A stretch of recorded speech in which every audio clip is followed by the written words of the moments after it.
Sağolunuzlar, hurmatlı meclislerin turgundары жана келген коноктор.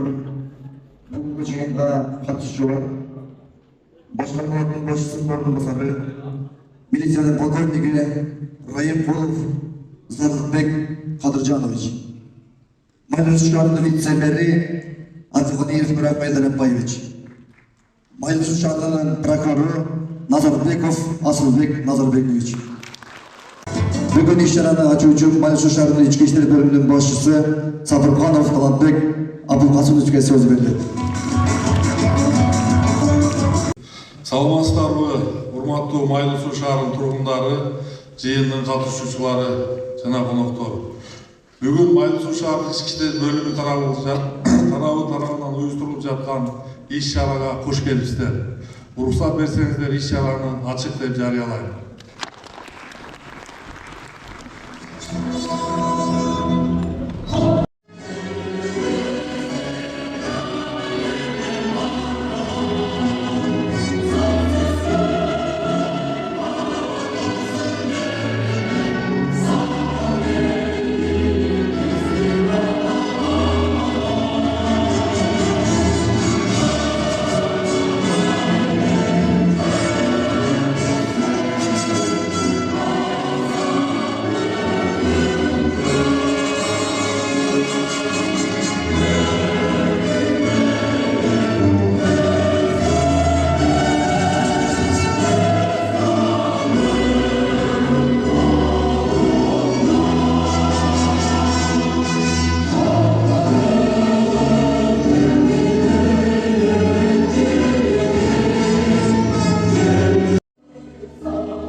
Бул иш-чарабыз урматтуу Майлы шаарынын тургундары, президентибиз Жапаров Садыр Нуркожоевичтен жарандардын кайрылуулары менен иштин натыйжалуулугун жогорулатуу, арыздаттануулардын тийиштүү деңгээлде сапаттуу жана өз учурунда чечүү тапшырмасын аткаруу максатында бүгүнкү жыйында көйгөйлүү маселелер боюнча суроо жооп пикир алмашуулар менен уюштурабыз.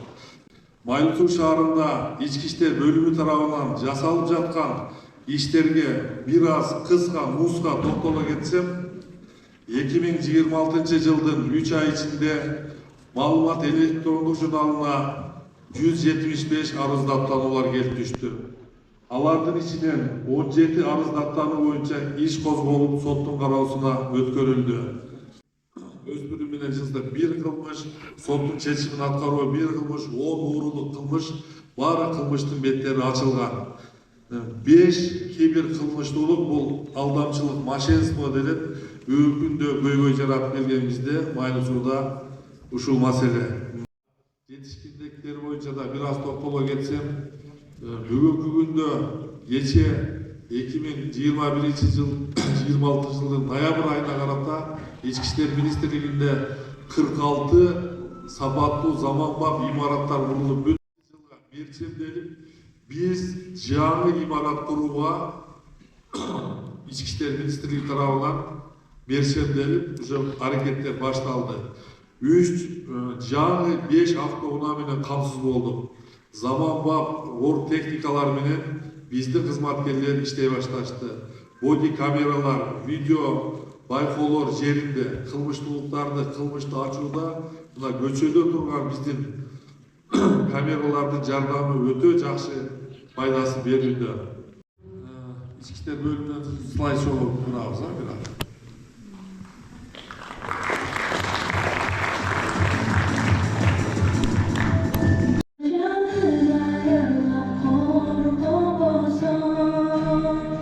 Show my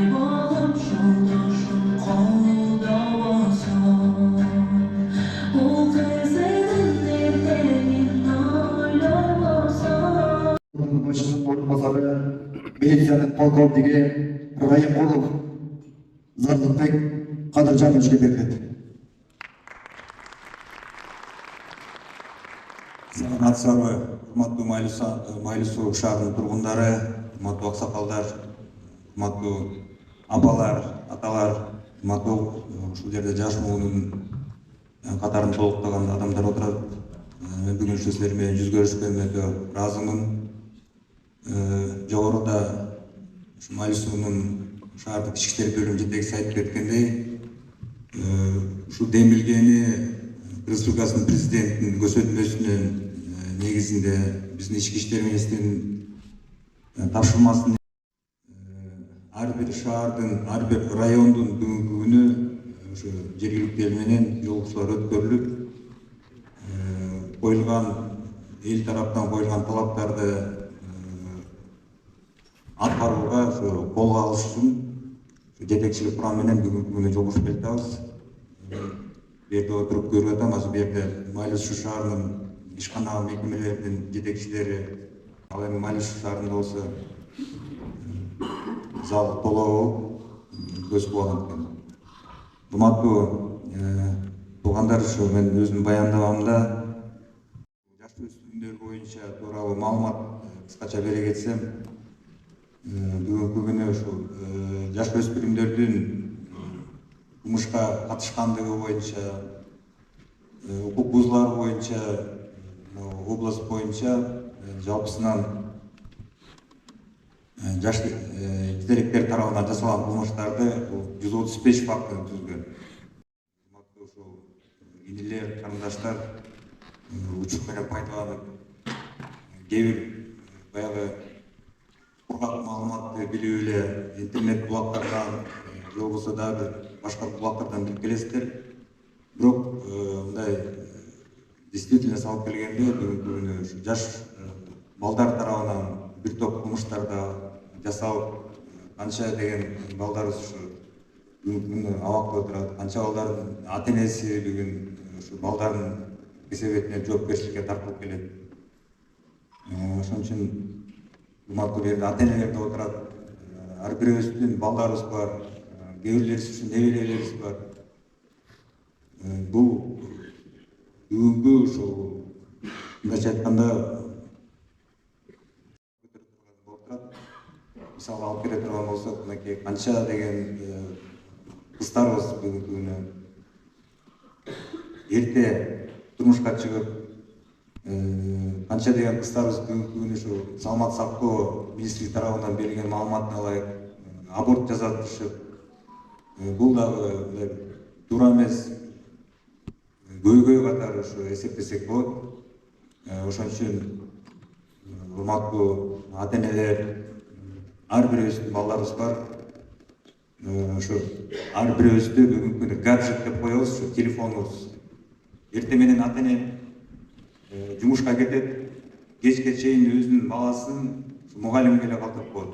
Башкача айтканда, тарбияны ушу мугалимге эле калтырып, кечинде чогулганда мурун ушул биз бала кезекте телефон деген жок эле. Ушу кечинде тамактанып отурганда эмне кылдың кечке, бүгүнкү күнү кандай өткөрдүң деген маселелер коюлчу эле. Азыр эми айтпайм, ар бир ата эне ушундай, ар бир үй бүлөдө ушундай деп. Бирок ушундай кездешүүдө телефон менен алек болуп, ата эне бир бурчта отурат, балдар бир бурчта отуруп эле мындай маектешүү, тарбия сабактарын өткөрүү өтө мындай азайып ысырап кетти болсо болот да. Урматтуу ата энелер, ошон үчүн силерден дагы бир суранып кетип турган нерсе, ушул өз учурунда балдарды тарбияга берип, ушу кечинде болгондо дагы, үйдө чогулганда дагы кандай өткөрдүң бүгүнкү күндү балам деп, эмне кылдың, кандай баягы тапшырмаларды алдың деп кызыгып сурап коюш керек. Себеби бир момент коюп койсо, ошол бир жаман жолго кетип калбасын деген ойдо болуп атабыз да. Ал эми мынакей балдарга, жаш тилектерге карата жасалган кылмыштардын саны 251 факт болуп атат. Бул жерде мен эмелерге токтобой эле коеюн. Сексуалдык мүнөздөгү зомбулук аракеттер, фактылар болуп атат, кездешип, ыкылас аракеттер болуп атат. Диний ырым-жырымдарды өткөрүүгө, жеке курагы жөнүндө мыйзамдарды бузуу фактысы боюнча ошон үчүн урматтуу жаштар, силерге дагы бир кайрылып кетишимдир. Силер келечектин ар бир ата эненин, ар бир үй бүлөнүн келе жаткан жакшы бир инсан болуп чоңоюп, жакшы тарбия алып, жакшы окуп, билимдүү болуп, ушу келечекте майлуу сууда эмес, кыргыз элине баягы пайдага келтире турган инсандарда болобу деп тилектешмин.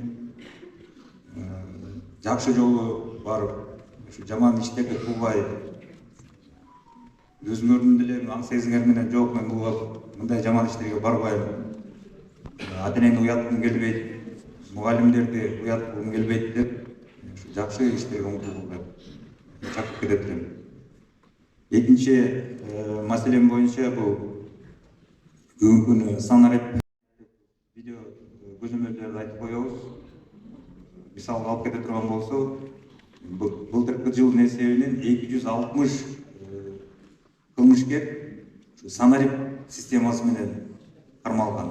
Бул адам кармаган жок, милиционер кармаган жок, муну видеокамера кармаган. Жүзүн таануучу камераларда коет. Эгер ушул бир башка өлкөдөн кылмыш жасап, Кыргызстанда жашынып жүрсө, ушул жерде бекитип видео көзөмөлгө түшүп кала турган болсо, жүзүн таануучу базага киргизгенден кийин камера ошол жерден көрсөтүп айтып берет. Мынакей мынау жерде, мынау деректе баланча кылмыш менен изделип жүргөн кылмышкер жүрүп барат. Ошол замат милиция кызматкерлери барып ошону кармап калышат. Мен муну эмнеге айтып атам? Урматтуу Мариш шаарынын тургундары, ар бир үйгө бүгүнкү күнү видео көзөмөл кое турган убакыт келди. Мисалы алып кете турган болсок, үйүңүзгө коюп койсоңуз, 2 күнгө конокко кетип, же дагы бир жакка чыгып кеткен болсоңор, эгер бир кандайдыр бир жаман бир ой менен кылмышкерлер үйүңөргө кирип, ушу уурулук факт менен урдайм деп аракет кыла турган болсо, ушул эле телефонуңуздарга маалымат келип түшөт. Бул датчик движенияга иштейт. Үйдүн ичинде кыймыл аракет башталганда, кайсыл жерде жүргөнүңүз сиздерге маалымат келип түшөт. Онлайн форматында ошол үйүңүздө болуп аткан окуяны көрүп койсоңуз болот. Ошондой эле короого коюп, жана көчө жакка коюп койсоңуз болот. Эгер мал жандыктар бар болсо, сарайга коюп койсоңуз болот. Ушул бүгүнкү күнү азыр жергиликтүү бийлик органдары менен, мамлекеттик бийлик органдары менен ар бир областагы 479 мектептерге, билим берүү мекемелерине азыр видео көзөмөл орнотууга умтулуп, ошол аракеттерибизди көрүп атабыз. Ар бир бала бакчага койгон аракеттерге көрүп атабыз. Мына байкасаңар болот, көчөдөгү безопасный город деп аталган канча автоунаалар, мисалы укук бузук фактылар менен же болбосо издөөдө жүргөн автоунаалар болсо кармап берип атат. Ушу безопасный городдун, безопасный страна деп, коопсуз өлкө деп ушу долбоорун азыр ишке ашкан жатат. Кудай буюрса ошо ишке ашып кете турган болсо, ар бир шаарда, ар бир көчөдө, ар бир үйдө мисалы видеокамера боло турган болсо, ошол бир топ жардам берет. Мал жандыктар боюнча ууруу фактылар көп болуп атат азыр. Бул боюнча да чиптерди азыр орнотуп атат. Мисалы жылкыга, бодомалга, жайлоого кое бергенде дагы ошол үйдө отуруп эле карап койсо болот. Кайсыл жерде азыр мал жандык жүргөнү боюнча. Канчалар жазында азыр коюп коюшат, кечки күздө келгенче малын издеп таппай калышат. Бул санарип багыты боюнча ушундай аракеттерди жүргүзүп келип атабыз. Урматтуу тургундар, урматтуу туугандар, силерди ошо чакырып кетем. Колдон келсе, ар бир үйгө ушундай орноштуруп алсаңар, өзүңөр бул деле көп деле чыгым алып келбейт. Үчүнчү маселе боюнча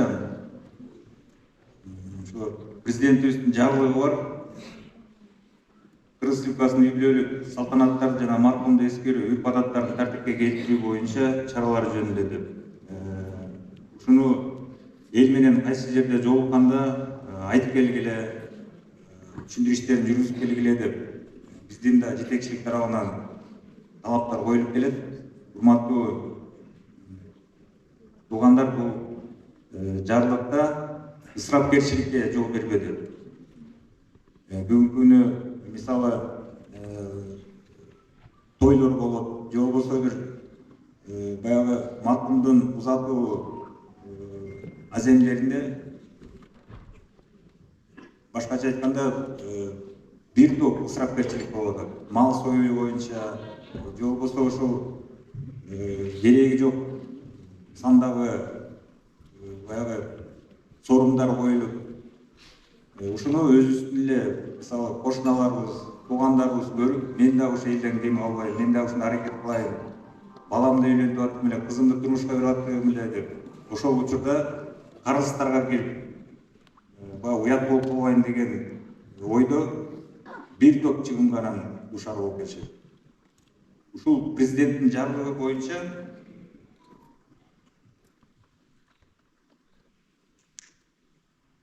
бул жерде тапшырма коюлган. Бул атка минерлиги деп кечээ күнү ушу Нокен районунда барсак, ошол жерден да бир жергиликтүү жаран суроо берип атат. Бүгүнкү күнү өзү чиновниктер өздөрү ошого барып атат. Биринчи өздөрү бир жол көрсөтпөйбү деген маанидечи.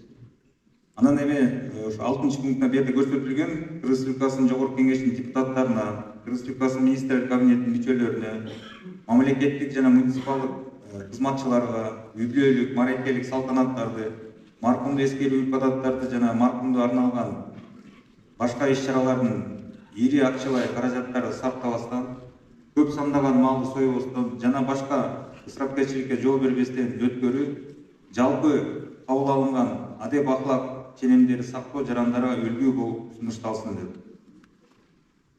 Ошон үчүн бу жерден эч бир уят жок. Эгер бир кандайдыр бир жакшылыктар өткөрөсүңөрбү, же болбосо ошо жогоруда айтылып кеткен баягы маркумга арналган иш-чаралар боло турган болсо, эч уялбастан болгон өзүңөрдүн колуңардан келген нерселерди эле кылып коюш керек. Андан эч уяты жок. Урматтуу Малишан тургундары, ошо өзүмө берилген убактымды ченемдеп, эгер суроолор болсо бере берсеңиздер болот.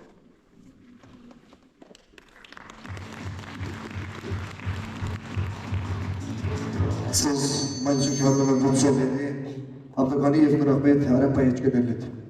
Саламатсыздарбы, урматтуу Малишан тургундары, урматтуу жаштар, урматтуу жетекчилер, урматтуу Зарылбек Кадыржанович, сизге рахмат. Доклад ички иштер бөлүмүнүн башчысы Талантбек Абылкасымович деле маалымат берип кетти. Жалпы шаардын жыйынтыгы боюнча канча кылмыш болгондуктан мен көп убакыт албай, бул жерде бизде в основном жаштар экен, ушу жаштарга кайрылып кетет элем.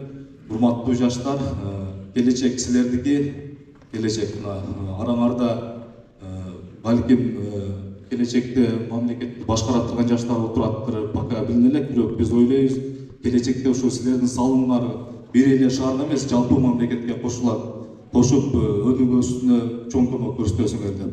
Анан ошондой эле кайрылып кетет элем, урматтуу жаштар, кылмыштуулук эмнеден башталат? Бул бекерчиликтен башталат. Ошон үчүн бардыгыңыздарды Майли суу шаарында бир нече кружоктор бар, спортивный залдар бар, урматтуу жаштар. Баргыла, тренировка кылгыла, окугула, билим алгыла, урматтуу жаштар. Анан ошондон кылмыштыктан бир аз алыс болгула. Сиздерди чакырып кетет элем, ынтымакка чакырып кетет элем баарыңыздарды. Себеби жалпы эле мамлекетибиз азыркы учурда өнүгүү жолунда жүрөт. Ошондуктан ар бирибиз салым кошуп калганы насип этсин. Бардыгыңыздарды чакырат элем. Мамлекеттен талап кылып эмес, мен мамлекетке эмне кылып койдум, ошо өнүгүшүнө салым кошоюн деген дебизде сиздерге баарыңарды чакырат элем. Ошол урматтуу жаштар. Сиздерге рахмат. Зарылбек Кадыржанович, Абылкасымович ушу иш-чараны уюштуруп, шаарга бизге жаштарга маалымат берип, доклад берип, кылмыштуулуктан кайтуу боюнча бизге түшүндүрмөлөрдү, жаштарга насааттарыңарды берип келип атасыңар. Ушундай эле жалпы президентибиз тарабынан ар бир службаларга тапшырмалар келген. Ошондой эле бизге мына бүгүнкү күнгө дейин биз мектептер менен окуучулар менен биргеликте прокуратура, ички иштер бөлүмүнүн Малиш шаарынын бөлүмү менен форумдарды өткүзүп атабыз, жыйындарды өткүзүп атабыз, силерге түшүндүрүүлөр болуп атат. Ошон үчүн баарыбыз колдоп шаарга салымыбызды кошуп калайык. Рахмат барыңыздарга. Söz Mayıs şəhərinin prokuroru Nazarbekov Asılbek Nazarbekovичке.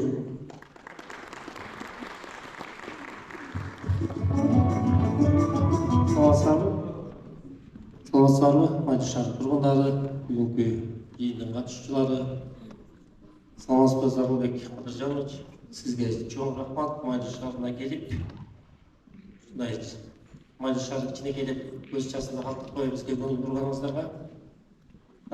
Биз байма-байда өткөзүп келип атабыз ошо жыйындарды өзгөчө окуучу балдарга, коллежде окугандарга байма-байда өткөзүп келип атабыз. Буга чейин дагы тапшырма өлкө башчысынан дагы ар бир ведомстволук жетекчилер тарабынан дагы ушундай жыйындарды өткөрүп, кылмыштуулук менен күрөшпөй, кылмыштуулуктун алдын алуу менен күрөшүү боюнча максат план коюп, план менен иштегиле деп бүгүнкү күндө Mayıs шаары тарабынан мекеме жетекчилер, тиешелүү мекеме жетекчилер тарабынан план түзүлүп иштеп келип атабыз. Зарылбек Кадыржанович, бул боюнча Mayıs шаарынын ички иштер бөлүмү тарабынан да көп түшүндүрүштөр жүргүзүлүп келет байма-бай. Ушул жерден да пайдаланып айта кетким келип атат. Биздин участковый зампаз служба, участковыйлорубуз аябай мындай ички иштер Mayıs шаарынын ички иштер бөлүмүнүн ичинен ошо өзгөчө артыкчылыгы менен ушулар сиз жетектеген инспекторлор, участковыйлар иштеп, кылмыштыктын алдын алуу боюнча көптөгөн жумуштар жасалды. Мен ойлоп атам, бул бүгүнкү күндө Mayıs шаарында деген үйлөрдүн саны көбөйүп кетти былтыркыга жылга салыштырмалуу. Былтыркы жылы 2 айдын ичинде 5 болсо, быйыл 19га көбөйдү да, мындайча айтканда 4 эсе көбөйүп кетти. Бирок мен аны көбөйүп кеткенде мен айтат элем, белгилеп кетет элем, только бул милиция кызматкерлери иштебей атат эмес, же болбосо кандайдыр үйлөрдө курушуп атканда эмес.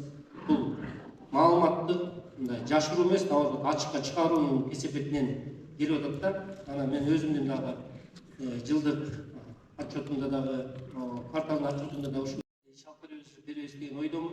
Мына жакында дагы өткөндө планда дагы көрсөтүлгөн, планда дагы айтылды. Үй бүлө зомбулук жасаган, бул жерден үй бүлө болгондон кийин идише кагышат экен, уруша кетет экен, бирок ошондо болбой эле каттап атабыз да. Ошол кырсыктын алдын алуу, ордун жашырсаң өлүмдү ашкере кылат дегендей, ошо кырсыктын кылмыштуулуктун алдын алуу максатында. Ошо план үй бүлө зомбулукка жабыркаткандар жана үй бүлө зомбулук жасаган адамдар менен чогулуп, жана 19 үй бүлөнү жана тиешелүү мекеменин жетекчилери менен ошо чогулуп тегерек стол өткөзөлү деген планыбыз да бар. Кудай буйрса, наркотик кварталга уюштурдук. Андан тышкары бүгүнкүгө да ошол окуучулар менен, ата-энелердин комитетинин жетекчилери менен жыйын өткөзмөкпүз бүгүн. Анан сиздин келет деп ошо жыйыныбызда наркотикага калтырдык. Талпек Абылкасымович сурагандан мен ойлойм, бул багытта Mayıs шаарына ошо силерде жетекчилерине айта барсаңар, кичине Mayıs'ын да кичине мактай барсаңар деген эле ойдомун. Mayıs шаары мындай көз жасында калган жок, бул багытта түшүндүрүштөр көп жүргүзүлүп атат. Андан тышкары бул окуучулар силерге баарыбызды бүгүлүп түшүп эле бутубузга тийбей жумушубуздун 40% силер болуп калдыңар да. Азыр эмне дейт, башка багытта айтып атышпайбы, силер эмне Z деп коюшат, силер жаштар. Z кимдер жаштар билесиңер? Андайын альфа дейт, бүткүн интернет карап атса. Силер биз көргөндү көргөн жоксуңар да. Биз силерди басып өткөн жолду көргөнбүз. Бизде деле баягы болгон, оюн күлкү болгон, уруш талаш болгон. Но заман албетте башкача болуп жатат. Азыр башкача заман талабы. Азырда өзүңөр сактагыла, өзүңөрдүн кетишиңер, өзүңөрдүн колуңарда. Мына азыр деген сонун кычыраган спортсмен десең спортсмен, акыл десең акыл бар, билим десең билим бар, диплому бар. Ошол балдар тентек болуп койгон, тергөөгө барган, экөө жарашкан, пунктунас деп коет биздин тил менен айтканда. Жарашуу келишимине макулдашууна жетишкен дагы ошонун кыскырган. Анан бүгүнкү күндө жумушка милиция кызматкерине кирейин десе кире албай жүрөт.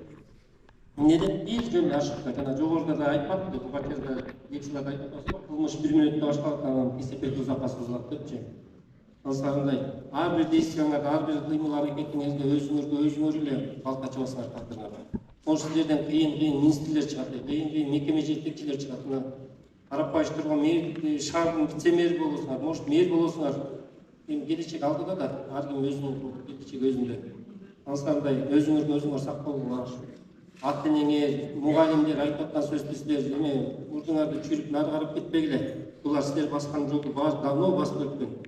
Мына бир аксыр айткандай, булар уже сүйүүнү дагы, мушташты дагы, спортту дагы уже баарын көрүп койгон ата-энелер да, ошол мугалимдер ушулар.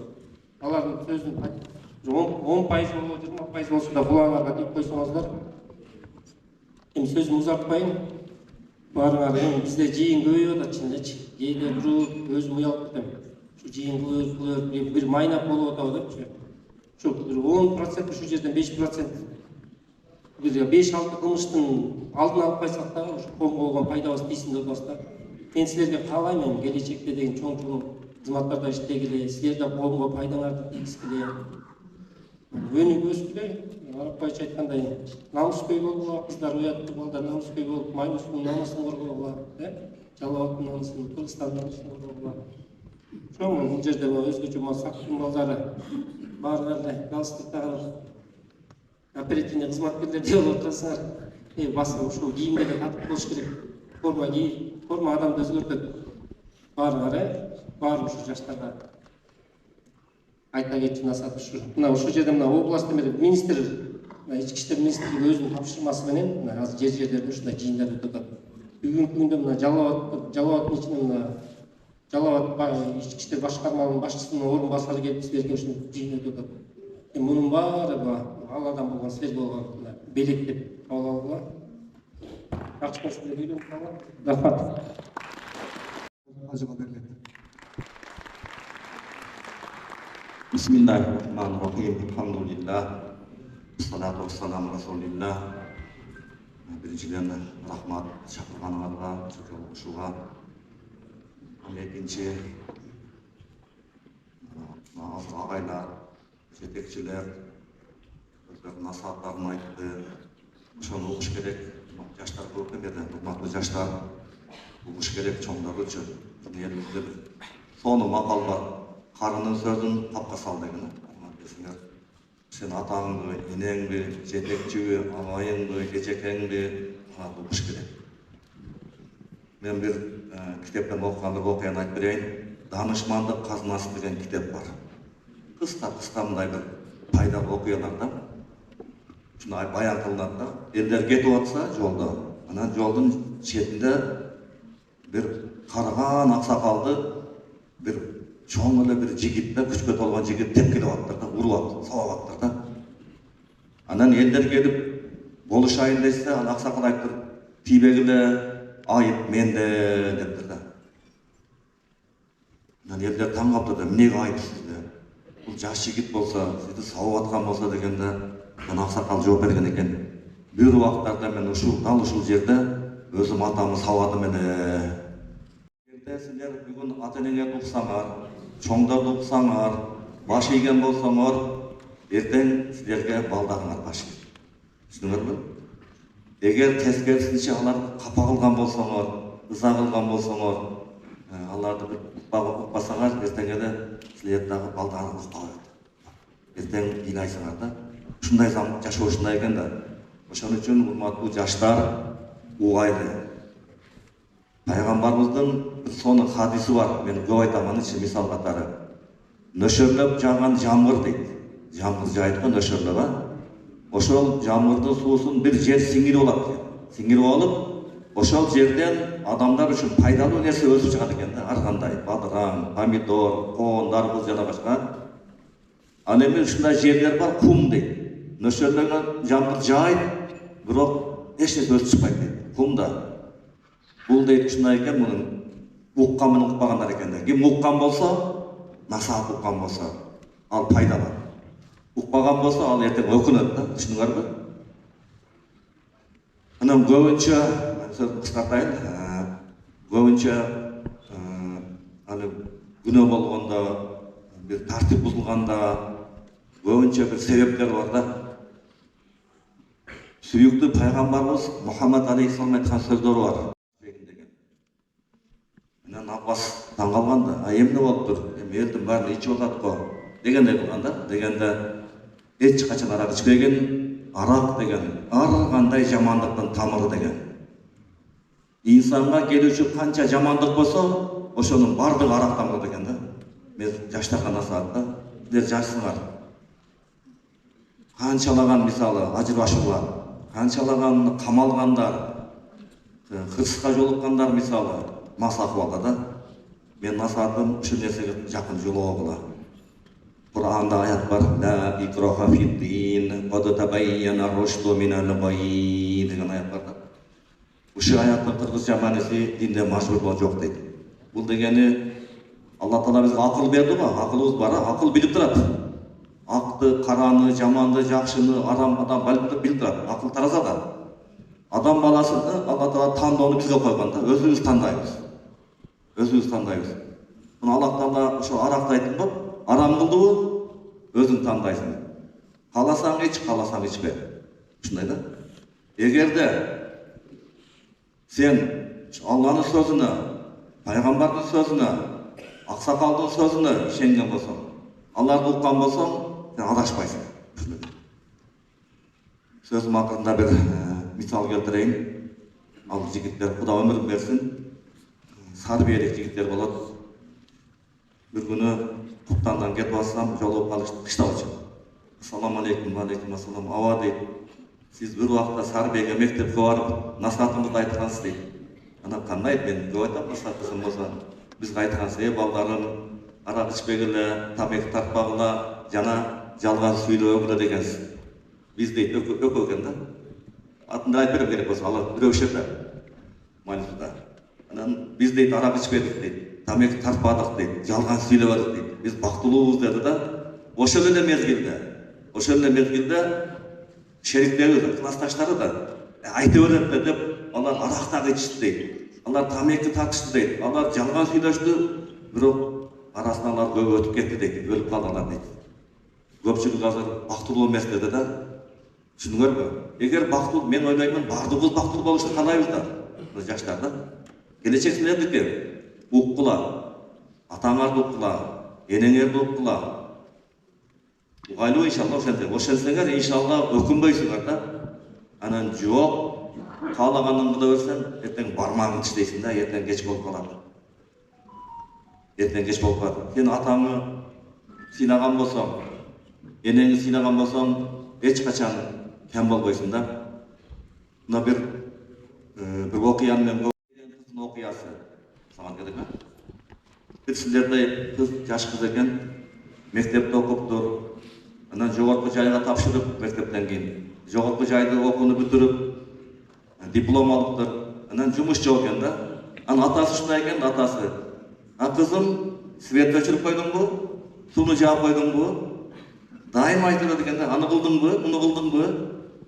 Же бир ашыкча ручкам болсо дейт, ручка.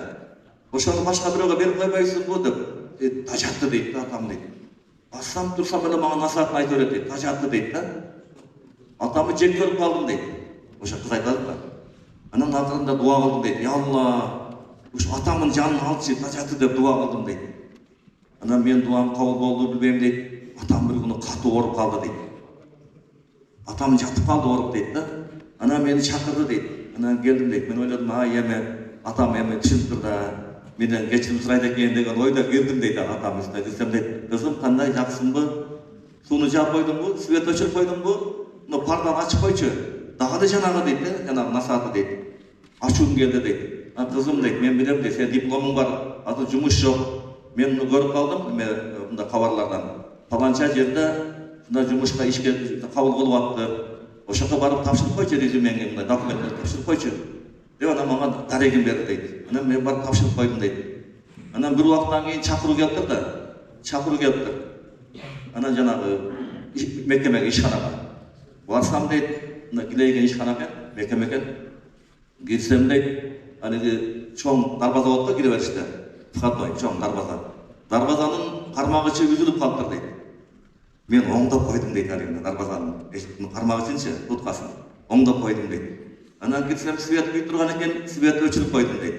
Карасам бурчта дейт, таштарды салган челек аңтарылып калыптыр, мусурлар чачылып калыптыр дейт. Жыйнап тикелеп койдум дейт. Анан экинчи кабатта экен дейт жанагы приемный комиссия. Кирсем дейт, киргенде эле сен ким таланчасың баба мен. Биз сизди немеге сени жумушка кабыл кылдык деп айтышты дейт комиссия. Мен таң калдым дейт да, мен кирсем эле. Анан кийин сендей кызды тарбиялаган атаңа чоң рахмат дептир да. Көрсө видео камера бар экен да, видео камера. Кирсе жана кыз кирип эле ручканы оңдоп койду. Таштандыны чогултуп койду, свет өчүрүп койду. Карап, бул тарбия болгон да. Биз сендей бизге мындай сотрудник керек эле деп мени жумушка кабыл. Ушундай бир кыйын неме жаман болдум дейт. Кабылайын атам деп атам. Үйгө барсам дейт. Атам өтүп кетти дейт да. Урматтуу жаштар, атаңар барында элеңер барында кадырын билгилер. Алардын капагын багла. Алардын айткан, алар сүйүткүлө. Алардын дуасын алып калгыла төлөгөндө. Анан кийин бармаган шүкүр. Мен сөзүм бүттү. Рахмат болсун. Жорман.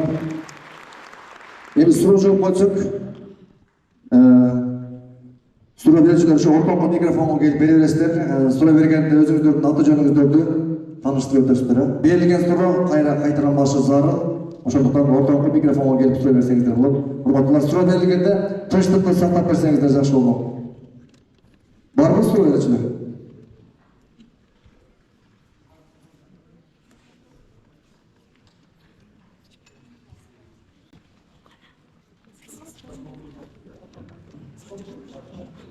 Саламатсыздар.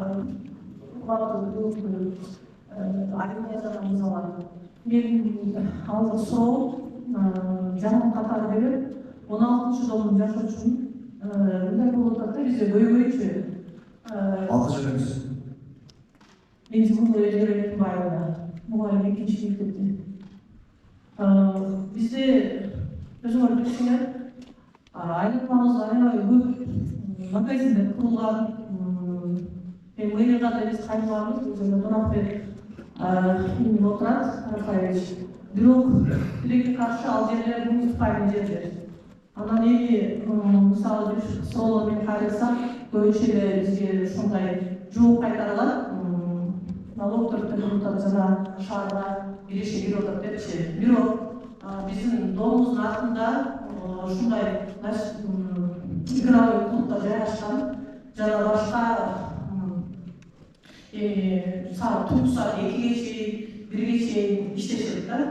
Анан эми биз суукта айнектерибиз жабык болот. Эми азыр айнектерибиз ачылат. Бирок кандай болбосун бизде участковый бала Бек мырза, мен аябай ыраазымын. Өзүнүн жумушун так аткарат. Ар бир мисалы жаңы проблемалар, көйгөйлөр бар. Өзү жаш жигит болгон менен аябай мындай чоң проблемаларды бизге жардам берет да. Ошону белгилей кетсем, бирок ал мыйзам чегиндеш аппарат. Ошондуктан мисалы мен айтарым, ночной клуб эмес, ал игровой, бирок 4 саат 4-кө чейин, камгамал 4-кө чейин иш болот ал жердечи. Мисалы мыйзам бар, ошол тынчтык мыйзамы күчкө кирди деп атасыңар силер азыр. Бирок мен аны байкабайм да, себеби 4 саат 12-де болобу, 1-де болобу биз чыксак, мисалы тиги жакта спортивный комплекс барбы, ошол жакка мисалы саат 11-де же 10:30-да кайтсак, айлананын баардыгы өзүңөр билесиңер, аябай көп жаштар. Анан ошол клубда мисалы постоянно жаш балдар отурган болуп, мен как мугалим катары барып көп замечание кылгам да. Об этом прекрасно знаете вы, представитель мэрии. Я тем более вам звонила, писала. Ошондуктан ошого чара көрсө болобу деп мен сурагам да. Мисалы саат 10-га чейин 11-ге чейин иштесе, мисалы да, макул 12-ге чейин иштесе биз ыраазыбыз. Бирок саат 1-де ошол жерге ночной игровой келсе, мотоцикл менен келет, мотоцикл менен кайра кетет, ошол бүт биздин жителерге аябай мындай кандай десем, весолуна алып келип атат зыян. Пенсионерлер жашайт, ошол мугалимдер бар, көп жарандар сөз кыскасы. Ошону силер эске алып, бир чара көрсөңөр, мен аябай ыраазы болуп едим. Урматтуу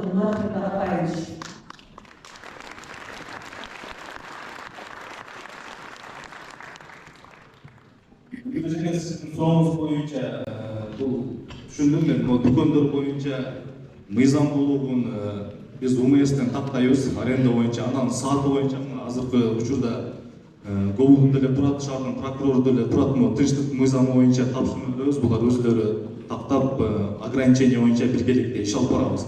Анан экинчи маселе спорт клуб кайсын айтып атасыз шуну? Наркы заводская дагы мен айтып атасызбы? Ал жерде жаш балдар саат 11-12 чейин это терпимо. Здесь вопрос именно в том, что түнтө саат 12-де болобу, 1-де болобу, акыры жаш балдар келет, чоң иштер деле келет, ал жерде деги шаурма сатат, ошолар келет, кетет, түнкү саат 1-2 болот, 3 болот. Болду, жеке түшүндүк. Ошондой калган сиз айтканыңыз ал деги муниципальный это мы имеем право ал жака кетип. Главное Тынчтык мыйзамы боюнча сиз айтканыңыз иште ал боюнча алып туруп чектөө киргизебиз.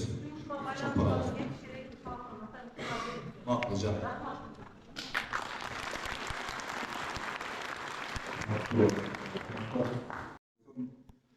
Бул жерде жакшы суроо болду. Кечки учурда ушул кафе ресторандарга тыюу салынган. Бүгүнкү күнү Жалал Абад областынын өкүлүнүн орун басары менен Манас шаарынын ошол жердеги кафе ресторандардын баарыңар билесиңер, ушу Манас шаарында бир топ кафе ресторандар деле бар. Ошол администратор, директорлор менен жолугушуу өткөрүп, анан талаптар коюлган.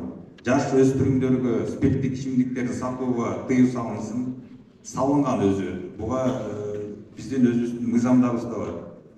Анан эгер ушундай фактылар аныктала турган болсо, ресторан кафелердин администратор, директорлору чара көрөбүз деп. Жаш өспүрүмдөр билесиңер баарыңар 18 жашка чейинки биздин инилерибизди, ушу карындаштарыбызды айтып келебиз. Ал эми кечки саат 22:00 баштап көчөдө ата-энесиз жүргөн жаш өспүрүмдөргө рейдтик иш-чаралар уюштурулат. Аныкталган жаш өспүрүмдөрдүн ата-энеси чакырылат дагы, анан айыппул салынат. Ар бир балага көчөдө жүргөн үчүн 1000 сомдук өлчөмдө айыппул салынат.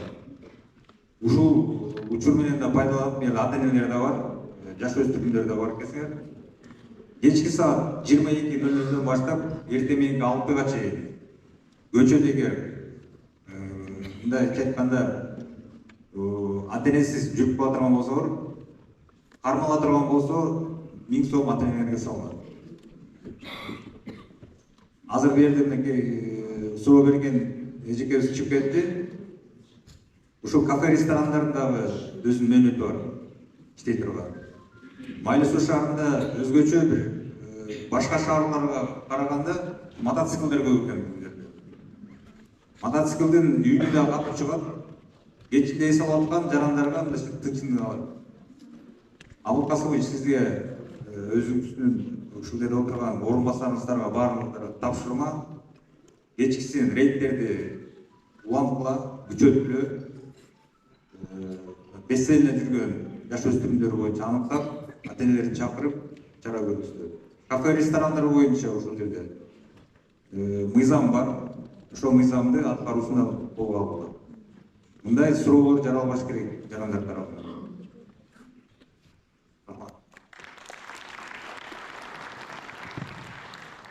Саламатсыздарбы, урматтуу жыйындын катышуучулары. Кыргыз Республикасынын президенттин иш башкармалыгынын алдындагы кызмат мекемесинин жетектөөчү адиси Салиева Баштаржанова. Өзүңүздөр билгендей, бүгүнкү күндө Майлы Суу шаарынын кызмат мекемеси жаңы реконструкциядан өтүп, ремонт иштери бүтүп көчүп келгенбиз. Бирок тилекке каршы бизге жаңы орнотулган кондиционер бүгүнкү күндө урдалган. Урдалган кондиционер ордо толукталды, бирок кылмышкерге карата кандай мыйзамдуу чара көрдүңүздөр? Саламатсызбы, урматтуу айым. Алмаш, бүгүнкү күндө бул иш боюнча бир 10-15 күн ичинде бизде шаарыбызда олурлуктар болуп көйгөй жаратты. Башка да консерлер таркала урдап кеткен. Бүгүнкү күндө ал адамдын аты жөнүн ашкерлегени болбойт. Маалымат Кармалдын Намазбек көчөсүнөн бизде 5 факты менен ал эми бул баланын дагы Бишкек шаарында 20 факты кылмышы бар экен. Ал жакта дагы тергөө амалдары жүрүп атат. Биздеги болгон окуя орурлуктар боюнча ачылды. Сиздердин ушетиңиздан төлөп берди бабай да? Орду толукталды бүгүнкү күндө. Башкалардын дагы толук болуп кайтарылды. Бүгүнкү күндө баш коргоо чарасы өзгөртүлүп, үй камагында соттук кароосуна өтү дейишет. Түшүнүктүү, рахмат. Рахмат.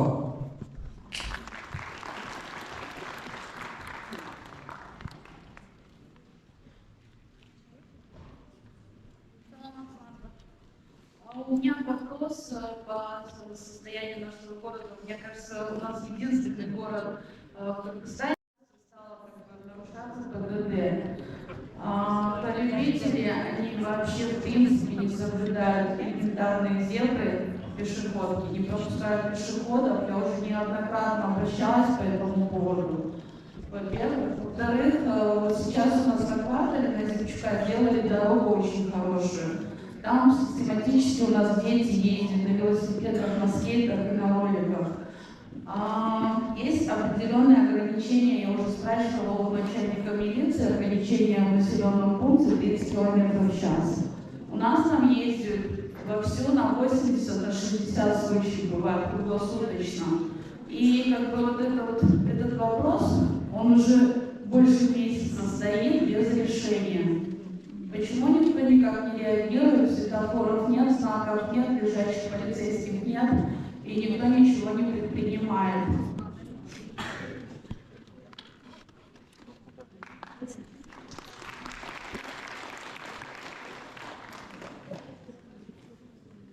Урматтуу эжеке, жакшы суроо бердиңиз.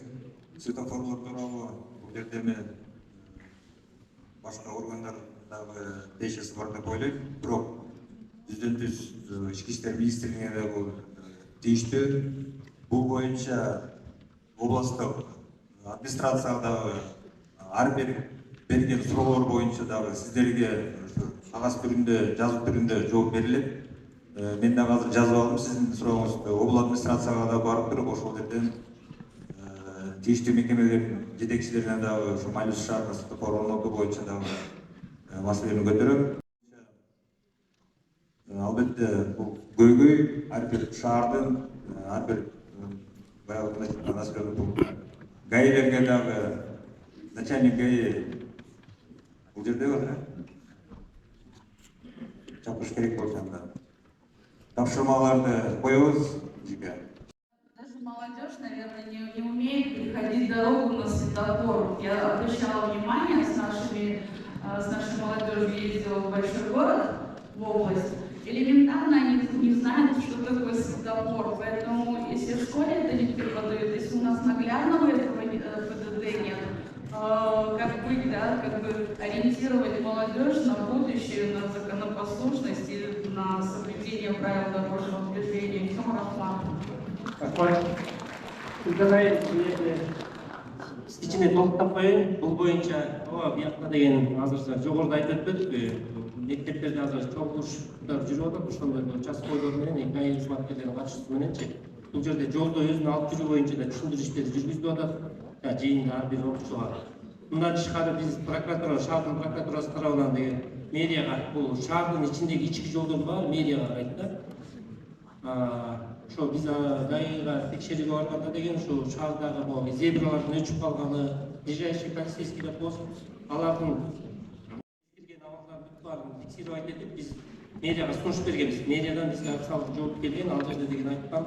Бул жерден баары келип эле акча маселесине такалып атпайбы, ошо сессияга коюп, карап, ушул жылы ошо жолдун баарын, жол коопсуздугун, кыр, ол жүргүнчү жүрө турган жолдорду жана ишечпестиктерди баарын оңдоп түзөп, жаңы жаңылык боюнча бюджетке карай турганын билдиришкен. Мен ойлодум, Арапбай турат, депутаттар да катышып атат, көрүп атам арабызда.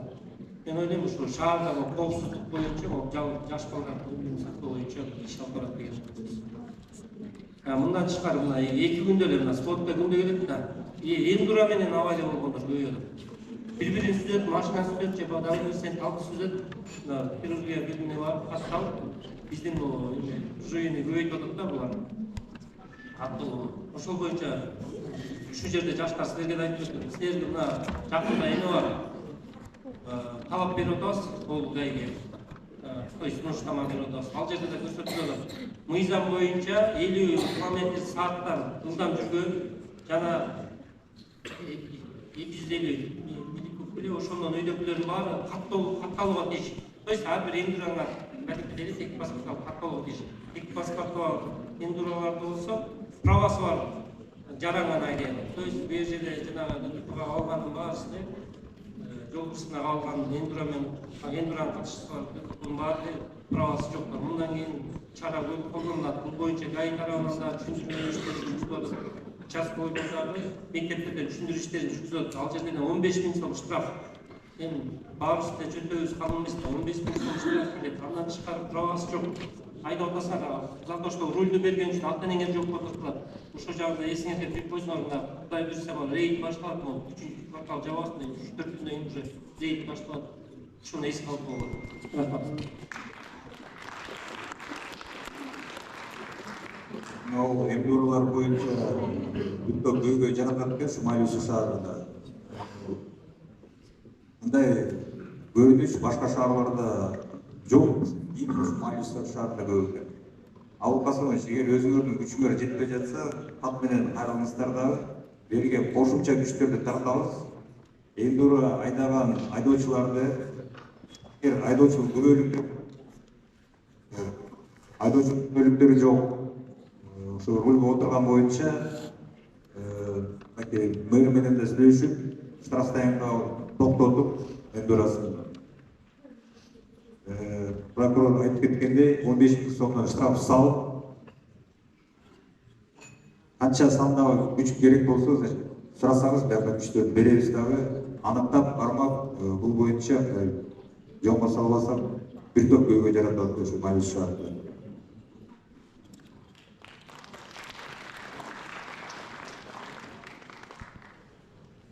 Всем добрый день. Меня зовут Анташева Людмила Васильевна. Я хотела просто задать такой еще вопрос. По центральной дороге возможно ли в нашем городе поставить хотя бы 2-3 камеры? Все равно вот это вот отслеживание людей, тех же жителей и водителей будет немножечко дисциплинироваться. Они уже будут видеть, что за ними все-таки следят и нарушения какие-либо не будут, я думаю, что происходить. Далее, я также надеюсь, что зебры, пешеходные переходы, их надо немножечко обновить, потому что они уже напрочь стерты и временем, и дождями, и так далее. И самое такое, вопрос у меня по участковым нашим города. Я прекрасно понимаю, что обхват работы у них очень большой, очень большие участки закреплены за ребятами, но все-таки такое предложение, вы знаете, часто их меняют с одного участка на другой. Человек, участковый, не успел, так сказать, познакомиться со своими живущими на его участке, не выяснив ни благоприятные семьи, ни очень таких дисциплинированных, хороших ребят, детей, и его перебрасывают на другой участок. И участковые просьба, вот мы вам просто даже облегчим работу, работайте с домкомами. Домком, как никто, знает жителей своего дома, и он вам поможет объяснить, как и что. Я не устаю, вот всегда вспоминаю такого человека, у нас был по улице Кутманова Курманбек, он очень долго работал именно участковым, его знали все абсолютно. И по любому вопросу, в любое время суток к нему можно было обратиться, и он работал от и до. Он подходил, спрашивал, кто приехал, какие люди, какие вас беспокоят нюансы, что происходит. Он был в курсе всех дел и событий. Поэтому работа участковых должна быть на должном уровне. Тогда у нас не будет, вот сейчас вы прекрасно видите, как у нас возрождается город, и очень много у нас детские площадки, бесподобные скамеечки для отдыха, саженцы какие-то высаживаются все равно. Но есть, да, неуразивые такие ребята, которые это ничего не ценят и не хотят это беречь. Все надо беречь, абсолютно все. Все, что это делается для вас, так давайте это беречь. Опять-таки работа участковых. Они должны проходить, они должны говорить, или я подойду, сделаю ребенку замечание вот так вот, или человек уже в форме, это уже закон, и все равно они прислушаются. Все, у меня все. Если вы будете отвечать, пожалуйста, я вас очень прошу на русском языке. Здравствуйте еще раз. По первому вопросу я отвечу. Вот недавно, когда мы бюджет утверждали, вы сами присутствовали на сессии. Со стороны местного бюджета у нас никак не получается камеры поставить, но в этом году мы планируем выделить денежные средства статфонда, и мы, надеюсь, поставим по всему городу где-то 30 камер вместе с городом. Будет 4, да? Для безопасности нашего города. И урматтуу жаштар, мен сиздерге дагы эле кайрылып кетет элем. Мына биз быйылкы жылы шаар боюнча 100 миллион акча каражат статфонддон бөлүштүрүп шаарда бир нече иштер болду. Мына ар бир көчөлөргө детский площадкалардан бери коюлду. Быйылкы жылы деле буюрса жакшы акча каражат келет шаарда өнүктүрүүгө. Ошондуктан болгон жумуштарды, койгон эмелерди, жабдыктарды, инвентарларды чоң балдар келип отуруп ойноп детский площадкаларды сындырып атат. Ошондуктан ошол жолго барбай шаардын аракет кылып аткан иштерин бир аз баалап, силерде бережно относитесь деп карагыла. Ошону силерден сурантып кетет элем, мына учур менен пайдаланып. Уважаемые участницы сегодняшнего совещания, уважаемые гости, что касается по второму вопросу, вы сейчас затронули проблемы участковых. Есть приказ министра, где говорится, закрепленный участковый не менее 3 лет должен проработать на одном участке. Поэтому мы сейчас придерживаемся. У нас меняется чаще. Вы знаете, я их не успеваю запоминать. Мы сейчас придерживаемся, поэтому есть моменты, когда участковые переводятся на более, допустим, другие участки, либо на повышение уходят. В таких моментах мы не можем его держать. Есть моменты, когда участковый перевелся по ротации. Спустя трехлетний период, он, если семья, допустим, осталась в Манасе, он работает здесь, мы вынуждены просто его обратно вернуть домой к себе. Поэтому есть такие моменты, когда мы должны перевести на другой участок службы. Что касается, что постоянно, по-моему, такого сейчас по республике не замечено таких фактов, что прям системно, постоянно переводили одного сотрудника с одного участка на другой. Ну, разумеется, есть, я не могу утверждать, что прям везде это исполняется. Есть моменты, когда необходимо перевести. По вашему вопросу мы будем стараться, чтобы не переводить одного участкового до 3 лет.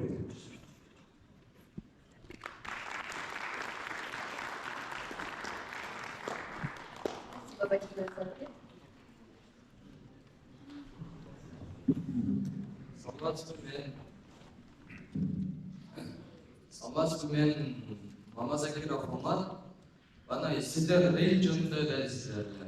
Ondan кийин 10 жарымда иштер чыгып алып, эшке чыкса, сутулуп калса, үйдөгүлөрү подтверждение берсең, кое берет же штраф салына. Ошону түшүндүрө аласызбы? Бул суроону түшүнүктүү болуп турат окшойт. Эгер жаш өспүрүмдөр кафе ресторандардын айланасында же болбосо бир чогулуп башка бир жумуштар кылып жүргөн учурда камалып кала турган болсо, бир оюн зоок ойногон бир игровой клубтардан деп ошол учурларда ал эми үйдүн ата-эненин тапшырмасы менен чыгып же болбосо башка бир жумуштарга чыккан учурлар боло турган болсо ошол баланы аныктап койсо болот. ал жерде эми уже рейд уюштуруп аткан ошо кызматкерлер тарабынан деле человеческий фактор деп коет. Түнү менен кабыл алып туруп эле чечип койсо болот.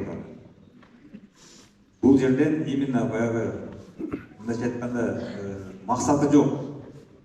Эшикке чыгып алып жөн эле бир көчөдө жүргөн жаш өспүрүмдөр тууралуу сөз берүүгө болот.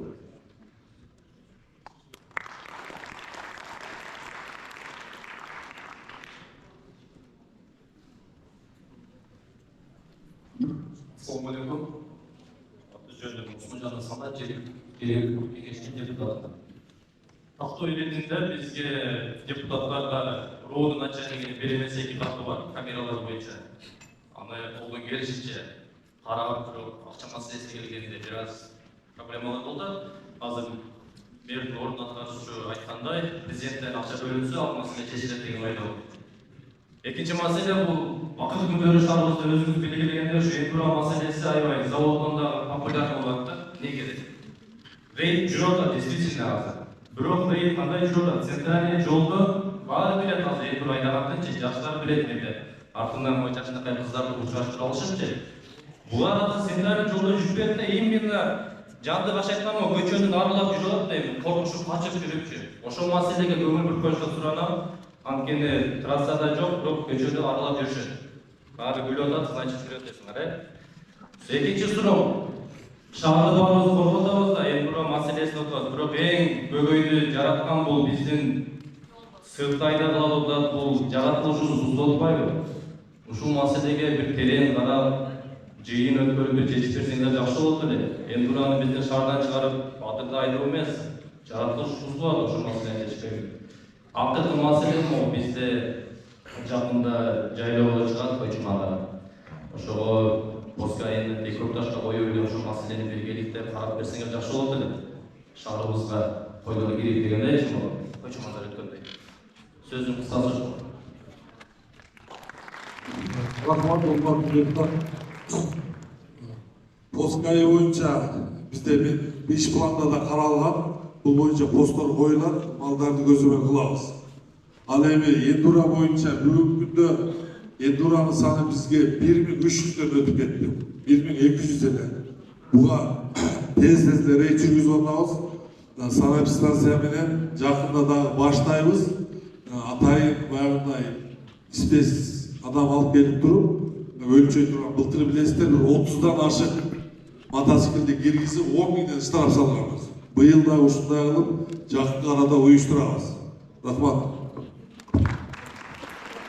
Урматтуу жаштар, ушул депутаттын суроосу боюнча мен кошумча сиздерден мынакей урматтуу жаштар суранып кетейинчи. Именно Эндура боюнча мен силерди күнөөлөбөйм, бирок өзүңөр да жардам берип, тааныш билиш досторуңа айтып, ушул боюнча как патриоттук сезимиңерди күчөтүп, бизге көмөк көрсөтүп жардам бербесеңер болбойт. Өзүңөр деле айтып, себеби мына түнү болобу, түнкү саат 2-3-төрдө деле Эндура айдап жүргөн жаштарды биз көрүп атабыз. Канчасын тынчтыгын бузуп, уйкусун бузуп, анча-мынча наристелери бар, мисалы, ошолорду чочутуп атасыңар. Шуну жалпы баарыңарды жапа тырмакка чакырат элем, бир эле ноут эмес, бир эле биз эмес, бирге түшүндүрүү иштерин жүргүзүп, көмөк көрсөткүлө деп суранып сиздерден.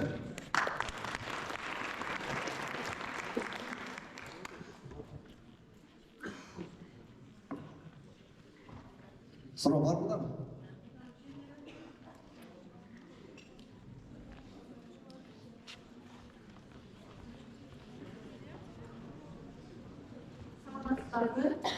Сенжбеков окуусумун атым Акылбек Сарат. Сиздерге обращение берейин деп эле ушу түнү болсо почта жактан жайындалып, мотоциклдар дрым-дрым эле кулактарын урап, ушак уже звенит, да, из-за этого они спровоцируют полицию, хотят, чтобы за ними гонялись, и из-за этого всегда прям такой звук еще раздражающий, в ушах прям звенит. Мы просыпаемся от такого звука, иногда пугаемся, дети просыпаются, сколько у некоторых болезни есть, сердце может быть из-за этого проблемы. Еще также хочу сказать вам, не продавайте, пожалуйста, несовершеннолетним алкоголь и сигареты. От них еще так пахнут, они не только себе вредят, и окружающим. Этот запах прям неприятный, еще с духами. так смешивает. Я хотела вам обратиться, улучшить эту безопасность. Спасибо вам. İşte küçökөz, barınızı көйгөйүбүз бирдей эле, байма-бай күнү түнү жүргүзүп аракеттерди жасайбыз. Саламатсыздарбы? Мен Сармен эмесимин, жерде 73-жылы төрөлүп өскөнмүн. Бул парк боюнча мен айтып кетейин дедим эле. Парктын ичинде эз алуу немелер бардыгы курулуп атат. Жакшына эме болуп атат. Ал жерге камералар коюлабы, ичинде эз алуу жаш балдар, жаш немелер эз алуу. Там кафе болот.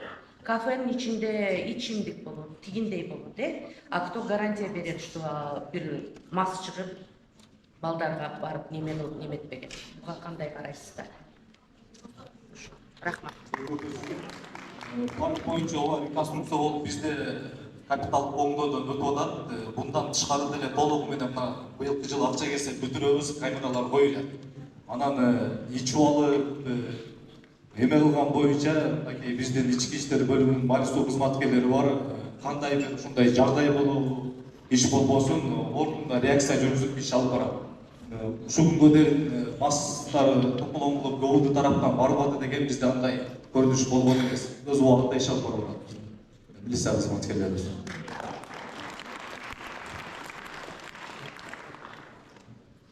Урматтуу шаарыбыздын тургундары, суроо жооп жок болсо жыйынтыктаса да, себеби бул жактын биздин коноктордун Таш көмүрдө жыйыны бар экен, тиякта деле саат эми болуп калыптыр, кылат ошондо.